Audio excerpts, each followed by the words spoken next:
What's your story? My grandpa, my uncles, my dad, they're all plumbers. Yeah, So those early years where you said, I don't want to be a plumber. I'm so grateful. I'm so thankful. Like I feel blessed that, that God's given me the skill set to be a part of, to be a plumber. You did it your own way anyway. I And think in my mind, God might have a different plan and sit here and say, no, like you might be a tropical plumber.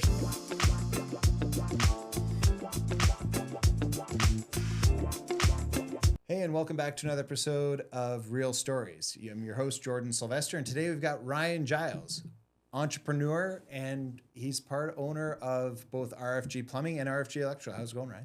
It's pretty good. Thanks for having me, Jordan. I really appreciate the opportunity to be here today. Awesome, man. So, as normal, what's your story? Okay. So my story. I'm 35, well, almost 35 now, but where I started, I was born and raised in Windsor.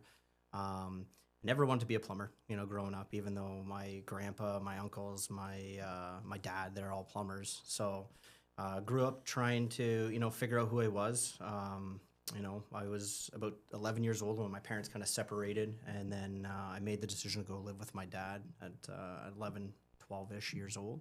Okay. And even though my dad wasn't doing as much plumbing, I was still around it with my grandpa and my uncles growing up.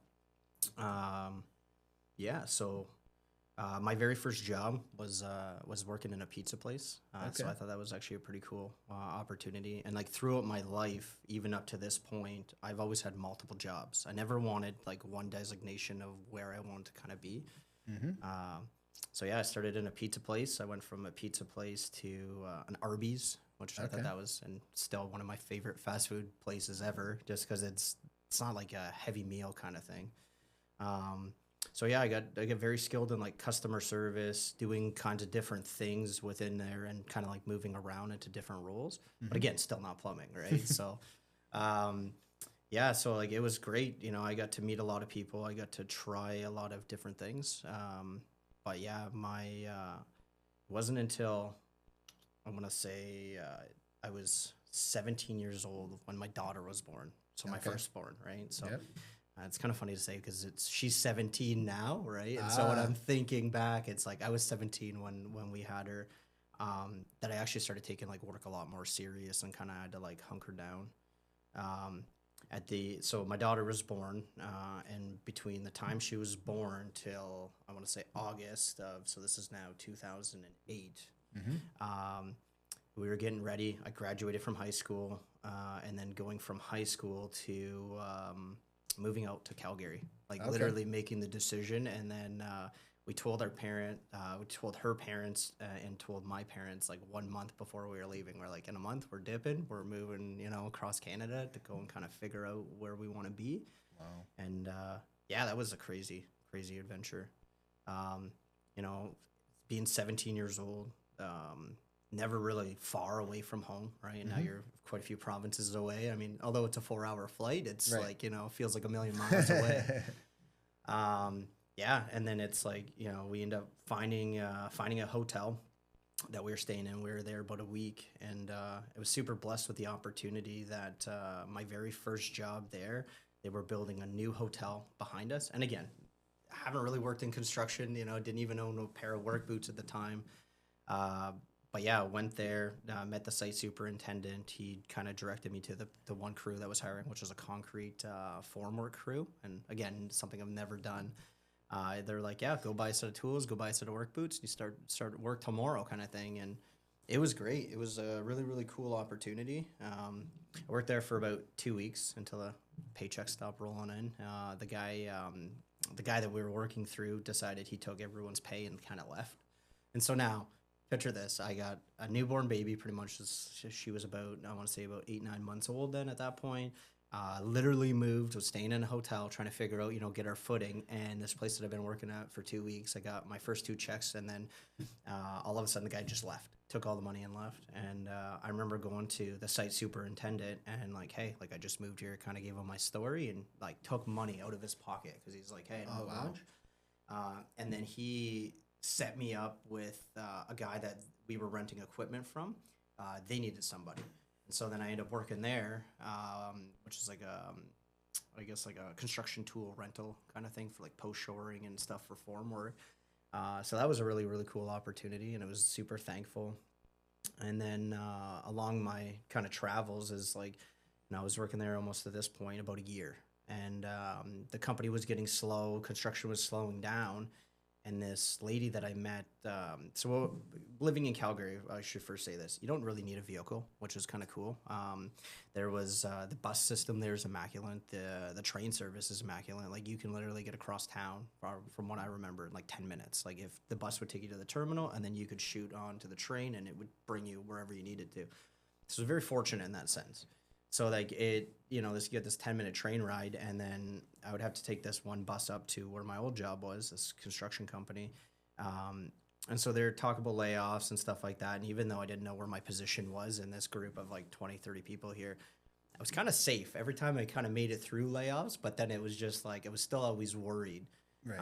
So I met this lady, and one of my favorite people to this day, Karen, super sweet, super nice lady. And just through conversation, she's like, are you looking at doing data entry? And I was at this point, again, a job I've never tried, never been in, gave me this opportunity, and I started doing data entry for a lawn and tree care company.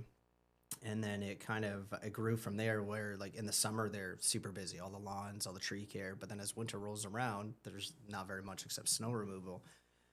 So again, kind of same situation where it was awesome. I started as data entry. I'm helping with their call center. I'm kind of like changing the way the system is running and operating there, which is really cool at, 18 years old. I'm working in a call center where there's people that are like my dad's age and kind of sitting here saying, hey, this is how things got to get done, or like trying to change the system to make it better. And then winter rolled around, they offered me a position to like help with snow removal and stuff to stay on. And I decided to pass and take an opportunity with the government for CATSA Garda. So it's like working as a pre-board screener and, doing airport things, checking people's luggage, checking people for stuff as they're coming through, and then moving up into there and running different kind of operations and checkpoints, which is a cool opportunity. But it's like anything in life, you eventually realize, or you come to a point that money is not everything.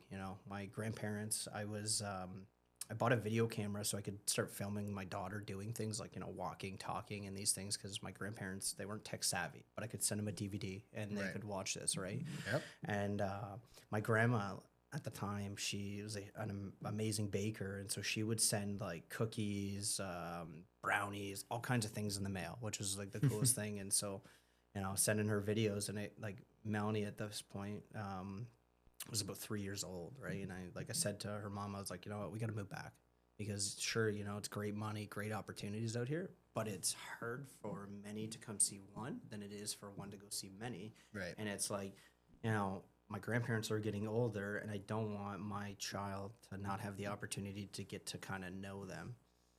So this is now about 2011. So we moved back. And again, still didn't want to be a plumber, right? Still wanted to try every other job underneath the sun.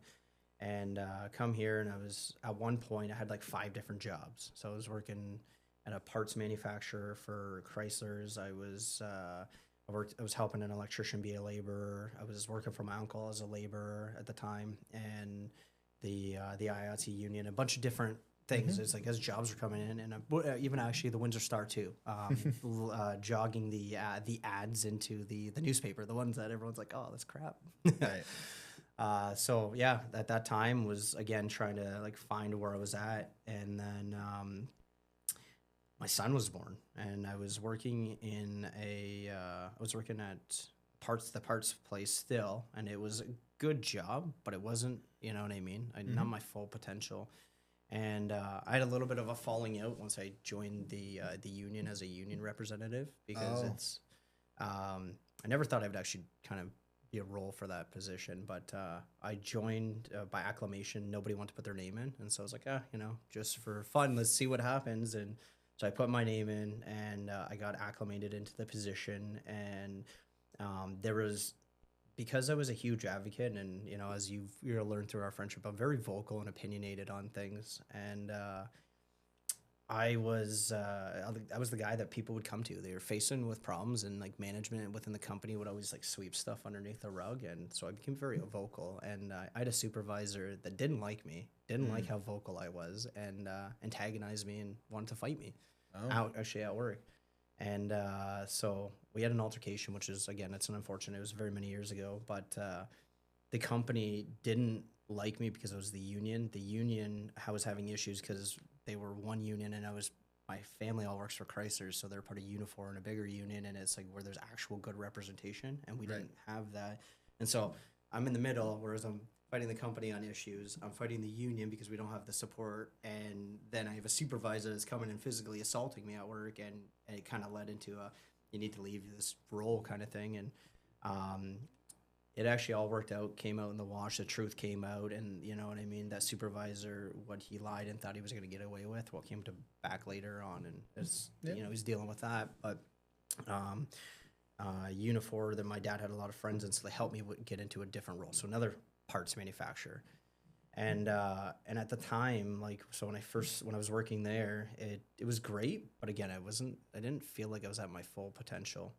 And so I'd already had some hours logged with plumbing, and my dad and my stepmother, before they left for vacation, you know, my dad had a 7-year plan on, okay, I want to retire in 7 years kind of thing. Like, Yep. and this is the plan, this is what's going to happen.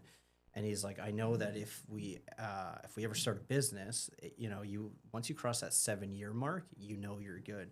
So they decide to go away on their vacation, and then they decide they're going to start some sort of business. And because my dad had owned a plumbing company before, it was the thought that I know how to run this, I know how to operate this. So my stepmother was still a nurse at the time. I remember she was working at the hospital, and me and my dad were talking, and this is like where RFG kind of came alive, right? We're talking about this, and I remember she was on her lunch break, and so we drive from my parents' house to the Leamington Hospital, and she's coming out for her lunch break and like telling her this idea, right? And it's like, okay, you got to do X, you know, A through Z before we start this business. Right. And so it's like you go through all these motions, and so this is September of 2016 at this point, and we go through all the motions. I do all my market research. I figure everything kind of out, and you know, from September 2016, like it launched, right? Right. And it's just like, you know, at first it's like I was still working in the factory because it's like, is this business going to pick up, right? Right. Are we going to grow, or what's going to happen? And my younger brother was still living out in Calgary at this point, and you know, we're like, hey, we're starting this business. And so within the first month, he moved back here. Yeah, you know, Okay. even he's seen the opportunity. So then, you know, we added him into the fold, and it became the three of us together. Nice. And yeah, like it's wild, and you know, we're in year number 10 now, and it's like I look back and thinking of like the struggles and the uphill battles, and you know, the amount of failures and the amount of successes and stuff like that, and it's just like there's no education that prepares you for any of this. Like, there's a lot of dumb decisions that you make that you know, when you look back now with Right. where you don't have the blinders on anymore. It's like I could have done this differently, or I could have done that better. But it's been a journey. You know, it's grown so much that in 10 years, like that, you know, the amount of jobs. Like I was looking at it today, we're at like 15,000 jobs in 10 years, over 15,000 jobs in 10 years. And That's a lot. it's a lot of plumbing. That's a lot of plumbing. Like that's for, a lot of plumbing. For someone who didn't want to be a plumber. Yeah, like for someone that didn't want to be a plumber. But Is your dad retired now? My dad's retired from Chrysler's. He did a 39-year stint there, but my dad still comes out with us. Okay. Doesn't go ham like we do, just a little bit older than us, but he still comes out. He still comes on jobs, still very helpful, and still, you know, this old school mind of this is how things were done. This is how I was trained, right? And I joke around to customers now, like, you know, the arguments my dad probably had from cast iron to ABS are like the same arguments we have with copper to PEX, right? Because it's like you were trained a certain way. But yeah, like it's huge, and I think like even like so me and my brother are fourth generation plumbers. I think that, you know, like it probably makes my dad super happy, and I mean if my grandpa was still alive or my great grandfather is still alive, they'd be proud that, like the lineage, although you didn't want to do it, you're still here kind of thing. I'm doing it now, even with my own son. Like my son is 12 years old. He started coming to work with us when he was about 6. Okay. Right, and not full time, just so no one thinks of anything like that. But hang out with dad.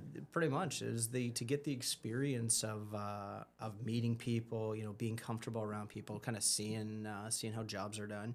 And now he's, at 12 years old, has his steel toe boots, has work pants, has a work shirt, has tools. Like, in, when it's funny because his little Milwaukee backpack. So when he opens it up, right, and it's like you have your own set of like tools to be able to use is a huge thing, right? And it's like, him wanting to do this, right? Yep. And, and it's like I also want to kind of teach him the value of money. Like, you see how hard we work today, and some days are easier and some days are better than most. But it's like when you had an easy day, and it's easy money, but then when you now do like this hard day and you're like breaking cement or you're like lifting buckets and stuff like that, when you get paid, then it's like, I'm not going to go waste it on this candy or this frivolous things, right? I'm going to, think about it. Like, you just bought an electric scooter.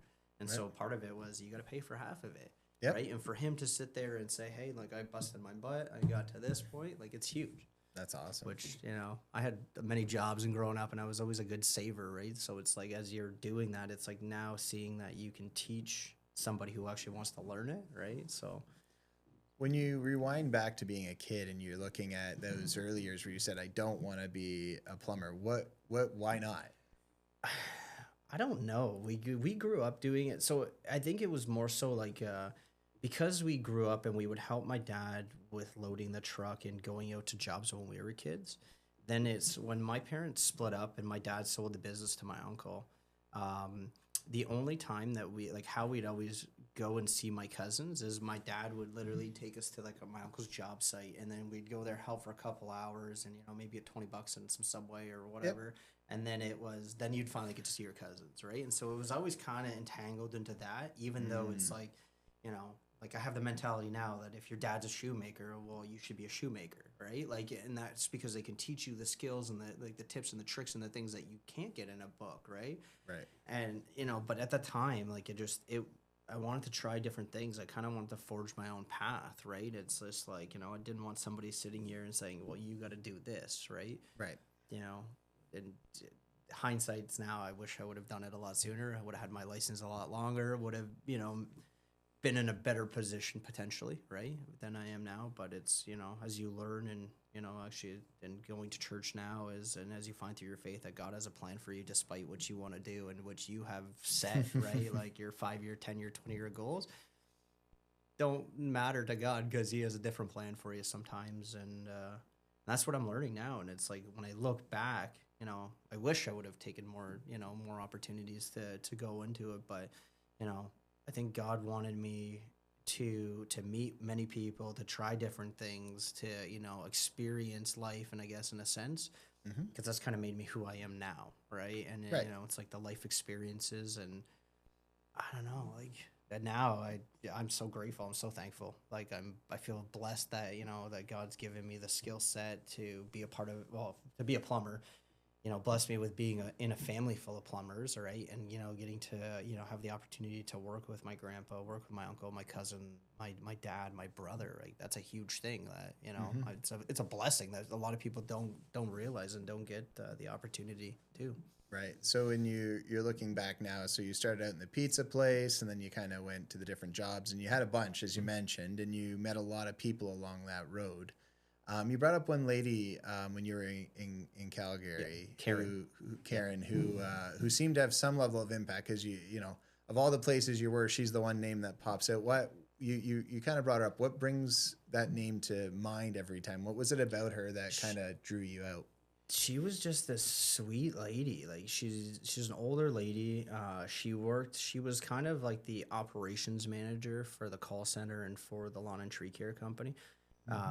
I just remember waiting in the bus stop, and then she just started talking to me, super nice. And then it's like, I would always look forward, and even though we weren't working in the same spot at the time, she would always say hi, show up with coffee, or vice versa. It's like, oh yeah, I can bring coffee or whatever. And it was just one of the few people that even now, like, so I moved back in 2011, I still keep in contact with her every once in a while. So it's nice on Facebook being able to, or it's like, she knew my daughter. She never got to meet my son because we haven't been back there, but like, it's still being able to, like, you see the memories on Facebook and have these conversations. And it's like all these years later, I still like, hey, how's it going? And it's like, to be able to catch up. And I actually just told her the other day, like, I still remember, from the first day you met me, how kind you were, and that without knowing who I was, and so that just really stuck out to me, right? And that's where some people you meet along your journey, like, I mean, I have some horrible managers I've worked for that I remember, and then it's like, but this specific one, Karen, like,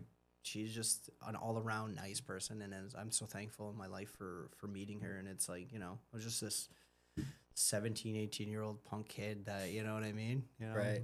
Trying to get his head in the right direction. And it's like this lady just looked past all of that. And then, you know what I mean? And it's, now we're 2025. So like, 14 years later, and it's like, hey, how's it going? Like, you know what I mean? And still want to be a part of your life, and very impactful. And, getting to work with her was a huge thing. And, I get to share some milestones. I, got my very first car when I was living out west. So it's like being able to like have that opportunity to even be able to pick her up and drive her to work, right? Like when we're working at the same spot. So how do you find, so you worked in all the different construction sites, different materials, different things. When you look back at those hands-on skills, like learning as you go, like you said, I didn't know what I was doing. I just sort of showed up to work one day and they put me to work. Like, when you look at your plumbing business today and you look back at all of those, like figuring it out, kind of just, picking it up and running, what did you learn, or how did you learn to process that? It's actually funny. I was talking to my friend about this the other day. I find that I work better in stressful situations. Like, when you're just kind of handed like, okay, this is what I need done. And it's like, you got to sit there and kind of figure it out. I guess being born into a family of tradesmen, like that's where it didn't matter what job that you were faced with, and you had to figure it out. And it's, for the people that have gone and got their plumbing license and gone through it, there's no like, oh, this is how you take apart a faucet, or this is how you change a cartridge in a shower valve. They have their basic stuff, but there's so many different brands and different things. And it brings me back to a job in an apartment building. There was a Waltech shower valve that I've never worked on before, and it was me and my brother. And I remember calling my dad, like, and saying, like, hey, like, never seen this type, like, going through this. And he's like, oh, yeah, you do this, and then you figure it out. Click, done, hang up. And, and ever since that situation, it's like you've kind of just had to, like, okay, I got to put my big boy pants on and got to figure it out. And, all these years later, like, there's so many jobs and things that you haven't seen. And it's like, one of the worst things ever is if you call the guy or lady tradesman or whatever, someone to come to your house, and they're there like scratching their head, and I don't know, are you really going to hire them? No. Right. You like the person that can sit there and instill that confidence and saying, no matter what situation we're faced with, either I can solve it or I can get somebody to solve it, right? And and so like, and I look back and like with what you asked me, it's like I can look back at all these jobs. It's like it's been very minimal instruction, but then it's like go perform, right? So go do whatever task, and it's like I apply that to my business now. That it's like there were so many jobs that it's like we didn't know. You just had to kind of figure it out on the fly, and you're like, okay, this is what the code teaches you, but then this is real life. Now we got to figure this out. And like there's over the years, there's I hear all kinds of different trades like, oh, we don't do that, or we don't do this, or even my buddies that own plumbing businesses in the States and in some north of Toronto, it's like, oh, well, we don't break cement, or we don't do this. And it's like, as a plumber, like if my pipes are on the wall, I got to figure out how I'm going to get in there, or like like, so it's like we became such a versatile company and learning like throughout as we go. And I wouldn't say that we're masters at concrete or masters at getting through a wall, but it's like we've learned different tips and tricks that have made things easier and made the machine move, right? And it's like nothing has kind of gotten in your way that you have to rely on somebody else, or it's like because it's like everybody's got a guy, right? And so it's like, oh yeah, well here, yeah, we need someone to patch this concrete floor, and it's like, okay, well that guy's got his own plumber or his own electrician. So it's like if we're a company that I can do A through Z kind of thing, and or you have your reliable sources, people, you know what I mean? It makes you more of an asset and more beneficial. Right. As you keep learning, growing, again, the books tell you something, but reality usually requires a little bit more Yep. ingenuity than what the book can tell you. So you have a son, he's 12. You said he comes to work, he's got his own, Yeah. setup with Milwaukee and hanging out there. When you think about him and as he's going into high school in the next couple of years and kind of getting, it's what he's doing now. Like, does he see like working with dad as his future or like, I know he's only 12. So again, and with it, how will you process dealing with that? Like, so, because he may want to go a different route, kind of like you. And I'm sure your dad, as he Mhm. watched you go a different route, right? Like, how do you see some of that playing out? So I've had the conversation with him. Like I know already, like my daughter doesn't want to do anything plumbing or plumbing related, which again, that's fine, right? Like there's office roles, there's different things, so there is an opportunity for her. When it comes to Landon, we've had the discussion. Although yes, it is my dream, and I would love for it because my mentality of your dad is a shoemaker, you should be a shoemaker kind of thing. But we've had the talk, and it's like if you ever decided that you want to go a different path, like I wouldn't be upset, right? Like my mindset is at least you have a fallback, right? Mm, And so it's like if I can train him on things now or show him tips and tricks and different things that will make it easier when you go to trade school or when if you ever do decide to get into the field. um, it's nice when plumbers who have been plumbers for a long time, they're like, wow, you really know your stuff, like, you know what I mean? And or like it will open opportunities and doors, right? So it's like, he's expressed interest in it now, and it might just be because you're at that 12-year-old boy stage, and I get to hang out with dad and get to work with dad, get to do all these yeah. fun things, right? And you get the perks of kind of within the business. But I think I would be okay with it if him forging his own path. He's an excellent soccer player. He's really, really good. Like he's grown in the last few years that he's been doing this and on his competitive team, and so he's got actually some tryouts for some other teams now and whatnot. And it's like a really a great opportunity for him to grow. And it's like if he were able to get a scholarship and go to school, well, trade school you don't need a scholarship for, right? Like, Right. and it's only 8 weeks each segment, so it's like would you be going to school for something else? So it's like I've kind of wrapped my head around that if those opportunities arise, and I would be okay with it. That no matter what or where you go, you have this fallback, right? So, I mean, the cool thing is now with the programs that they have, because we actually had a co-op student that went through it, but he'll be able to get he'll be able to get his level 1 plumber license before he can even graduate high school, Oh, wow. which is so again, like if you go down that route, at least by the age of 21, you could be say a fully licensed plumber, and if you decide to not do it, at least you know that you have a fallback. And it doesn't mean necessarily you have to get on your hands and knees and on the tools. It could mean that you could work in the office, you could become an inspector, or like there's different roles within the industry that it doesn't just mean that you have to fix toilets and unclog dirty pipes, right? Like Right. so that's where it's cool. But I mean, yeah, we've had the discussion, and regardless, because I've kind of forged my own path, right? And if I Yeah. would have had my parents say, "No, you're doing this," I probably wouldn't be doing it. Well, I can't even say that now, but I like at that time, I know I would have been that that rebellious kid that said, "No, I'm doing it my way, no way," right? My Right. way, You, not your you way. you did it your own way anyway, and probably if they had tried to force the matter, it probably wouldn't have ended much better. If not, probably just created division within you. Like you were able to come back and work with your dad and keep a relationship because as much as they may not have enjoyed the decisions of our youth, is probably their parents didn't always enjoy the decisions of their youth, right? I think Yeah. as parents, that's part of it. When you're looking at your children, you're like, okay, I get it. Like, because again, when you're 19, 18, 17, 16, you don't know anything, and that's okay, right? But that's when you learn Mhm. most things, and you strive and you work hard to try to get to where you're going. So again, you said your daughter. Do you know what she want to do? She's going back to school for a fifth year. She's at that deciding point, doesn't know, right? And it's like waited a little bit long to kind of decide. Mm-hmm.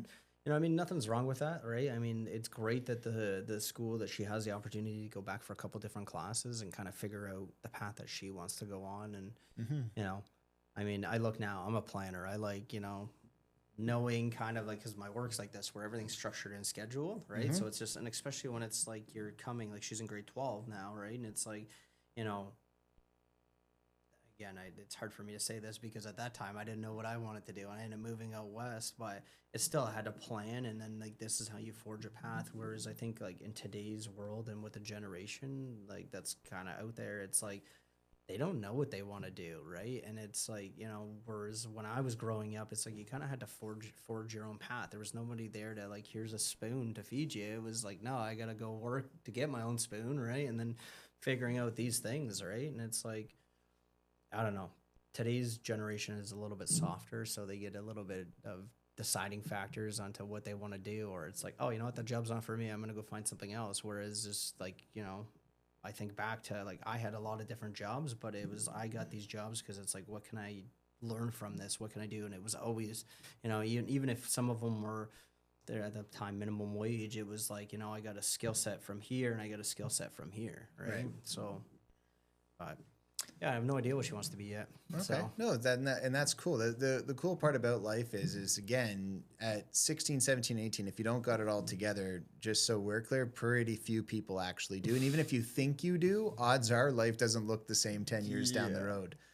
Again, because you fast forward 10 years, you're still not a plumber. Yeah. Right. And so it's interesting as you keep looking through the lens of life and you see where you're kind of looking back and saying, all right, when I wanted to grow up and become X, right? I was young, I wanted to be X. And then you get to where you are today and you're like, okay, do you see any correlation between kind of what you wanted to be in that service industry? You were doing pizzas, Arby's, then serving in different roles and opportunities. You're serving the public. And now of course, as a plumber, those skills, as much as they're, different outworking, one was feeding people, one's taking care of the other side of that. And so when you're looking at it, like as a person, what's the value in all of those early jobs, those young skills? As a kid, like when you look, like, okay, so a lot of the time when you take your first job, you have zero skills, zero ability, right? So good entry jobs like your McDonald's, your Arby's, your pizza joints, those are great opportunities for one to put a little bit of money in your pocket. Gives you, depending on which role you're in, but teaches you to now have that structure outside of school and your friends to kind of like forge your own path. I'm very thankful because it's like, I've done everything from, taking orders to serving people to being in the kitchen to, different roles and different aspects of it. And it's like you get to learn on, how to deal with people, right? Especially, living in, I remember this saying all the time as a kid, well, the customer's always right, right? Well, I've been now on the other side as a business owner, and sometimes, no, the customer's wrong, and you can't make certain, they want certain things that are impossible or like that you can't do, right? As much as you want to. And it's like, so I like seeing the different aspect on how to deal with people, and then how like the other aspect, and I see it more so now looking back, is like how people inefficiently ran their businesses, right? And how like you could have been more productive on things, right? So it's like you learned the good qualities when you're, I didn't really pay attention to the bad qualities because, oh, hey, they're disorganized or there's no work. Well, guess what? We're still getting paid for the next whatever, right? So it's like we're going to enjoy this break, right?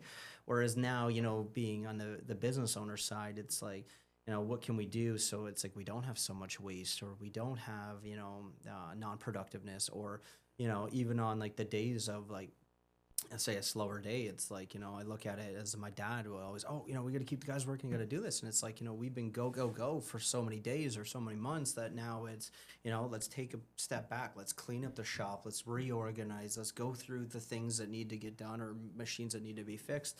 And it's like, you got to enjoy and be productive. Whereas a lot of places are like, oh, there's no work today, everyone go home.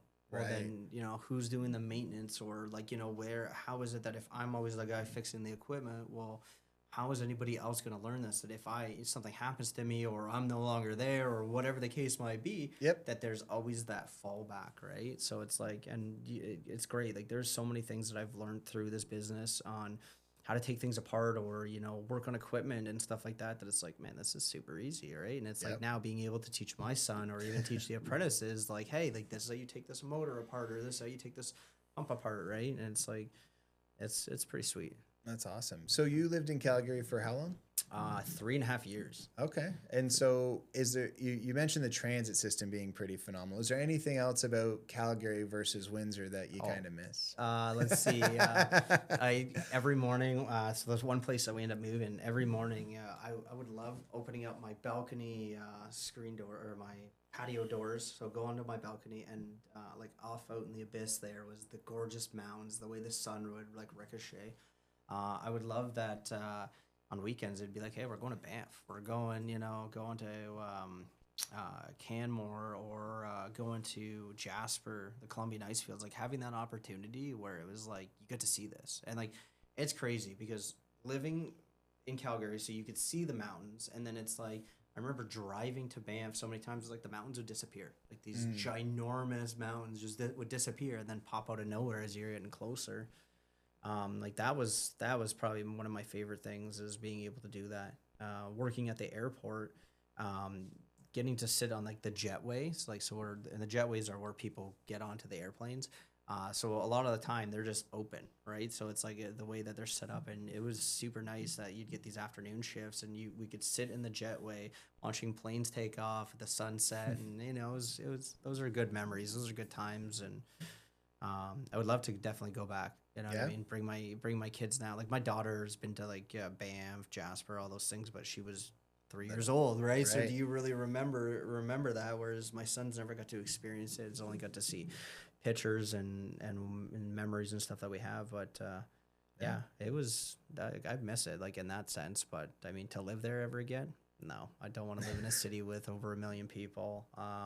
The transit system is nice, but I also like driving, and I like Windsor. Windsor's set up, and Windsor just there's something about the city that no matter what, if you're from here, you just know, like it's drawing you in, like you got to come back, kind of thing. And I don't think I would ever leave Windsor. Maybe on a vacation sense or like traveling for a little period of time, but I guess in the sense of living anywhere else, Windsor's my home. There you go. Through and through, and for the people that are from here, they know it, right? And it's just like, and even when I hear of like, it's so funny. I always through my business, and when you hear people from different countries and this, it's like, why Windsor? Oh, No, why? It's like why Windsor? Like why come to, like what made you decide Windsor? And it's just like how they got a feeling, or they know somebody that lives here, or like it's kind of funny. Like it's just when you really think about it, like it's Windsor's a great place, and there's so many opportunities, so many cool people. I mean, I met yeah. you, right? And Yeah. like like I'm very thankful Yeah. for coming back. So When I was 18, I moved to Toronto. I didn't go to Calgary, but I also left the city, and then again, 3 or 4 years came back and stayed. Right. Yeah. I was back and forth a little bit with the GTA. So it's interesting. Yeah. Windsor has an interesting pull for being what it is. It's a cool city. You have, of course, Detroit right across the border, which gives you access to a ton of opportunity to the sporting franchises and all the different cool things there. When you're moving forward, as you're taking next steps and looking at the future, what does that look like? Okay, so that's a good question. So in my personal life, I mean, in my personal and my business life, so in 2024, we had a tragic death in our family and our business. My cousin, my best friend, Mark, like he passed away, and so that it really affected our team and affected everybody huge. I went through a little bit of a turmoil in my own personal life because of it, and internalized grief and whatnot. But it allowed me, and it gave me the opportunity to strengthen my relationship with God and my family. So I started going to church, and so now that's now a big focus of my life. That's a huge aspect. With that, and I mean it applies to my business now too, is that I'm no longer at the point where I did this or I did that. It's no, God gave me the ability and the skill set to do this, or God's putting me in this position. So it's like trying to live more of a Christ focused life. And although we are sinners and it's very easy to fall off the path here, Yep. right? But it's instilling those core values into my children, my employees, my family. Like this is the way to live. And so that's a huge aspect. And I mean, although, they'll say in business that, oh, you shouldn't talk about religion or you shouldn't talk about politics. Well, that's a load, right? Because the reality is how many people are like amazed that one, you're able to proclaim your faith and like, you know what I mean? And regardless of, I'd rather offend you in the sense of saying, you know, Jesus loves you and praying for you than for you to miss out the opportunity on knowing who he is or having that relationship or, you know, given the opportunity to plant that seed.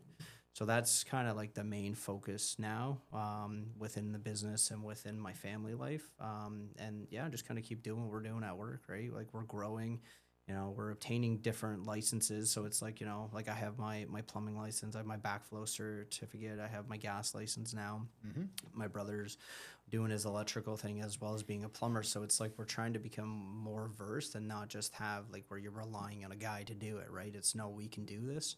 Right. And then, you know what I mean? Just kind of like maintaining what we have. Like at one point wanted to grow to be this mega conglomerate of a company, but it's too many headaches, you know, I mean, too many headaches. And it's like, I'd rather, you know, keep your tight knit group. And then, you know what I mean? That way you grow and you go through the motions of life together. And it's more of a family than it is like, these are my employees. Well, no, Right.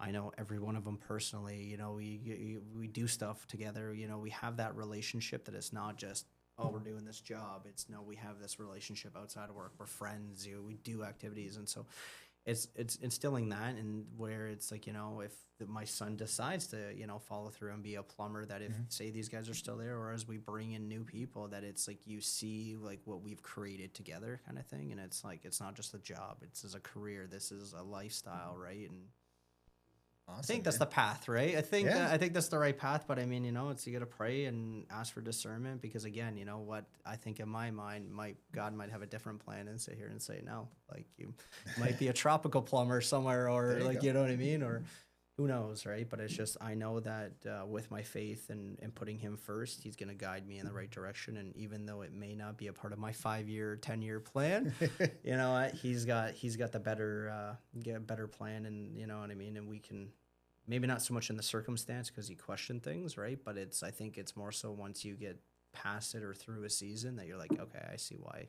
I understand now why you made me go through this, or why you've changed it from my plan to your plan. Yeah, whenever you look at life and you think about it, either God knows everything and is all-knowing, or He knows some things and isn't. And if He is all-knowing, then He knows better than we do, even when we think we do. Amen. And so it's hard because so often we want to use our intellect or our mind, our understanding to try to figure out God. And from my experience, it doesn't end so well when I try to use my humanity to try to figure out the infinite God. So no, it's been an awesome conversation. If you're going to leave like one thing with people to think about, to process, to say, hey, if you didn't get anything else from the conversation today, this one thing would be important. I would sit there and say, make God the center of your life.